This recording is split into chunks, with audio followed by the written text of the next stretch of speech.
सोचो, तुम हमेशा यही सुनते आए हो कि पैसा ही सब कुछ है। लेकिन क्या होगा अगर यही सब झूठ हो? क्या होगा अगर असल में जो तुम समझते हो वही सबसे बड़ा धोखा हो? नमस्कार दोस्तों, स्वागत है आपका एफएम बुक समरी चैनल पर। आज हम बात करेंगे उस किताब की जिसका नाम है द साइकोलॉजी ऑफ मनी। किताब के बारे में जानकर तुम्हारी सोच पूरी बदल जाएगी। दोस्तों, हम सब हमेशा सोचते हैं कि अगर पैसा मिल जाए तो सब सही हो जाएगा। लेकिन सच ये है कि पैसा सिर्फ एक टूल है और अगर तुम उसे सही तरीके से इस्तेमाल नहीं करोगे तो वो तुमसे खेल सकता है। द साइकोलॉजी ऑफ मनी यही सिखाती है कि पैसा इतना जरूरी नहीं है जितना हमारी सोच और फैसले होते हैं। एक पैसा कमाने के लिए सबसे पहली बात यह समझो कि पैसा कमाना कोई आसान बात नहीं है।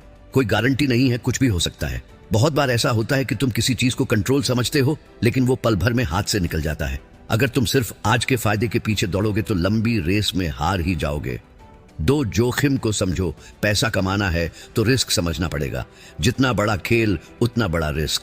रिस्क की सही समझ के बिना तुम कभी भी सही फैसला नहीं ले पाओगे। बिना रिस्क समझे पैसा लगाना मतलब अपनी मेहनत को बर्बाद करना। Chapter 1, the psychology of money. अरे भाई, तुम ये समझते हो कि पैसा कमाना बस एक आसान सा काम है कि अगर तुम मेहनत करोगे तो पैसा मिल जाएगा। पर सच बताऊं, पैसा सिर्फ एक चीज नहीं है। वो तो एक गेम है और इस गेम को खेलते वक्त तुम्हारी सोच ही तुम्हारे लिए जीत या हार तय करती है। आज से हम तुम्हें वो सच्चाई बताएंगे जो शायद तुम सोच भी नहीं पाए थे। ये जो किताब है द साइकोलॉजी ऑफ मनी, ये तुम्हें बताती है कि पैसे के साथ खेलने का तरीका क्या है और हम कब तक खुद को धोखा देते रहेंगे। Chapter 2, Why we overestimate our ability to predict the future। यार, हम इंसान हैं और इंसान का सबसे बड़ा दोष ये है कि हम सब कुछ सही सही जानने का दावा करते हैं। पैसा कहाँ लगाना है, किस में निवेश करना है, सब सोचते हैं कि हम साले भविष्य को भी अच्छे से देख सकते हैं। पर सही बात बताऊं, ये सब झूठ है। कोई भी नहीं जानता कि भविष्य में क्या होगा। इस चैप्टर में हम तुम्हें यह समझाएंगे कि क्यों हम खुद को इतने काबिल समझते हैं जबकि असल में हम भविष्य के बारे में कुछ भी सही नहीं समझते। Chapter 3, luck and risk. अरे यार, कभी सोचा है कि सफलता सिर्फ मेहनत पर नहीं होती। बहुत बार तो किसी की किस्मत और उसके रिस्क लेने की ताकत काम आती है। अब तुझे लगता है कि सिर्फ तुमने मेहनत की है तो पैसा आ ही जाएगा, तो फिर सही सोच में बदलाव लाने का तरीका क्या है? किस्मत और रिस्क का सही इस्तेमाल करके कैसे खुद को और अपनी जिंदगी को बदल सकते हो, यही हम इस चैप्टर में तुम्हें बताएंगे। Chapter 4, never enough. कभी सोचा है और क्या चाहिए यार? ये इंसान की स्वभाव है कि जितना मिलता है उतना और चाहिए, तो फिर क्या? क्या कभी तुम सोचते हो कि जो तुम्हारे पास है वही काफी नहीं है? जिंदगी में पैसा जितना चाहिए वो उतना ही चाहिए, लेकिन क्या वो कभी मिलता है? हर बार पैसा कमाने के बाद भी क्या तुम संतुष्ट होते हो? यही सवाल हम इस चैप्टर में उठाएंगे ताकि तुम समझ सको कि यह हमेशा और चाहिए वाली सोच तुम्हारी जिंदगी को खत्म कर सकती है। Chapter 5, confounding compounding. अब बात करते हैं संकलन यानी कंपाउंडिंग की। जो तुम्हें लगता है ना कि पैसा बढ़ना बहुत मुश्किल है, तो तुम्हें अब सही रास्ता बताने वाला हूं। पैसा दिन ब दिन बढ़ता है। अगर उसे समझदारी से लगाया जाए, छोटी छोटी रकमों का असर बड़ा हो सकता है। अब यह सीखने का टाइम है कि किस तरह अपने पैसों को बढ़ाने के लिए हमें सही फैसले लेने होंगे। Chapter 6, tells you win. याद रखो, हर दिन एक जैसा नहीं होता। कभी जो तुमने सोचा भी नहीं था वही अचानक तुम्हारे सामने आता है। क्या तुम जानते हो कि हर छोटी सी गलती, हर छोटा सा कदम कभी बड़े फैसलों में बदल सकता है?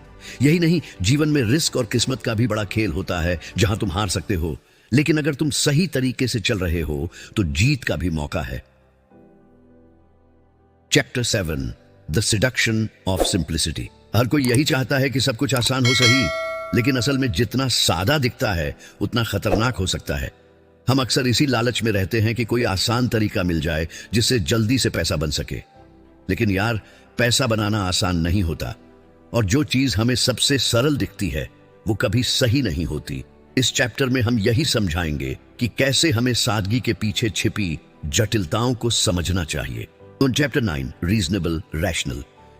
हमेशा सोचते हो कि सबसे ज्यादा सही और तार्किक फैसला ही सही होता है, पर समझो, जीवन में जितना ज्यादा सोचोगे उतना ही फंसोगे।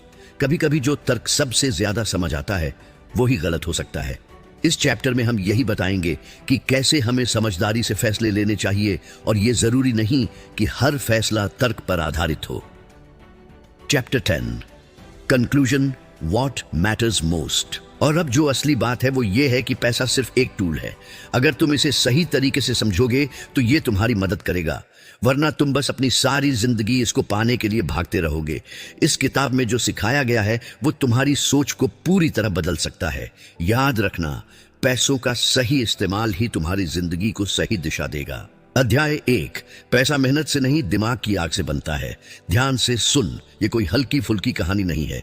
ये अध्याय तेरी खोपड़ी खोलने आया है, तेरे दिमाग में आग लगाने आया है। अगर तू ये सोचकर बैठा है कि ज्यादा मेहनत कर लूंगा तो पैसा अपने आप आ जाएगा, तो दोस्त सबसे पहले इस गलतफहमी को यहीं दफना दे। क्योंकि दुनिया के सबसे ज्यादा मेहनती लोग सबसे ज्यादा टूटे हुए लोग हैं। दुनिया के सबसे ज्यादा मेहनती लोग सबसे ज्यादा टूटे हुए लोग हैं। सुबह 4 बजे उठने वाला मजदूर, पूरे दिन पसीना बहाने वाला किसान, रात भर गाड़ी चलाने वाला ड्राइवर, मेहनत में कोई कमी नहीं फिर भी जेब खाली। और दूसरी तरफ एसी कमरे में बैठा इंसान और मोबाइल घुमा रहा है, कॉफी पी रहा है और पैसा खाते में गिर रहा है। अब सवाल ये नहीं कि मेहनत कौन ज्यादा करता है, सवाल ये है दिमाग किसका चलता है। किताब सीधा मुंह पर तमाचा मारती है और कहती है पैसा अक्ल का खेल नहीं, पैसा मन का खेल है और मन सबसे बड़ा धोखेबाज है। आज सुन, तेरी जिंदगी में पैसे को लेकर जितनी भी गड़बड़ है वो किसी स्कीम की वजह से नहीं है, किसी सरकार की वजह से नहीं है, वो तेरे दिमाग की वजह से है। अब जरा पीछे मुड़कर देख, कितनी बार ऐसा हुआ, पैसा आया और तूने सोचा चल आज मजे कर लेते हैं। फोन बदला, कपड़े खरीदे, बाहर खाना, दोस्तों को पार्टी, और महीने के आखिरी हफ्ते फिर वही टेंशन, फिर वही उधार, फिर वही सोच, अगली बार संभल जाऊंगा, लेकिन अगली बार फिर वही हरकत। ये कोई संयोग नहीं, ये तेरा दिमाग है जो तुझे बेवकूफ बना रहा है। किताब कहती है हम पैसे का फैसला कभी ठंडे दिमाग से नहीं लेते, हम डर से लेते हैं, हम जलन से लेते हैं, हम दिखावे से लेते हैं। सोशल मीडिया खोल, लोग गाड़ी दिखा रहे हैं, घड़ी दिखा रहे हैं, विदेश की फोटो, तेरा दिमाग चिल्लाता है मुझे भी चाहिए। फिर तू अक्ल नहीं लगाता, तू तुलना करता है और यहीं से तेरा पैसा जलना शुरू होता है। अब सुन एक कड़वी सच्चाई, अमीर लोग दिखावा नहीं करते, गरीब लोग दिखावा करके खुद को अमीर समझते हैं। जो आदमी हर महीने नई चीज दिखा रहा है, समझ जा वो अंदर से खाली है। और जो आदमी शांत है, सादा है, कम बोलता है, संभव है वो खेल जीत चुका हो। लेकिन दिक्कत यह है तेरा दिमाग शोर को सच मानता है और सच्चाई अक्सर खामोश होती है। अब किताब एक और हथौड़ा मारती है।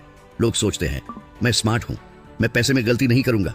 सबसे बड़ा झूठ पैसे में। सबसे पहले स्मार्ट लोग ही फंसते हैं क्योंकि उन्हें लगता है मैं कंट्रोल में हूं। लेकिन जब बाजार गिरता है तो स्मार्ट आदमी भी पसीना पोंछता है, डर सबको लगता है। फर्क सिर्फ इतना है, कुछ लोग डर को चलाते हैं, कुछ लोग डर से चलते हैं। अब एक देसी उदाहरण सुन। मान ले तेरे गांव में एक आदमी है, सीधा साधा, ज्यादा पढ़ा लिखा नहीं, हर महीने थोड़ा पैसा बचाता है, किसी को बताता नहीं, दिखावा नहीं। दूसरा आदमी बड़ा चालाक, बातों का बादशाह, हर दिन नई योजना। 10 साल बाद देख, सीधा साधा आदमी जमीन का मालिक, घर का मालिक और चालाक आदमी अब भी कहानी सुना रहा है। क्यों? क्योंकि पैसा तेज दिमाग से नहीं, ठहरे हुए दिमाग से बनता है। अब एक लाइन ध्यान से सुन और इसे दिमाग में ठोक ले। जो आदमी खुद को कंट्रोल नहीं कर सकता वो पैसा कभी कंट्रोल नहीं कर सकता। तेरा असली दुश्मन बाजार नहीं, महंगाई नहीं, तेरा पड़ोसी नहीं, तेरा असली दुश्मन तेरा मन है, जो कहता है अभी ले ले, अभी कर ले, कल देखा जाएगा। और कल कभी नहीं आता। किताब कहती है अगर तुझे पैसा संभालना है तो सबसे पहले अपने मन को संभाल। हर बार खर्च करने से पहले अपने आप से पूछ क्या ये जरूरत है या सिर्फ दिखावा।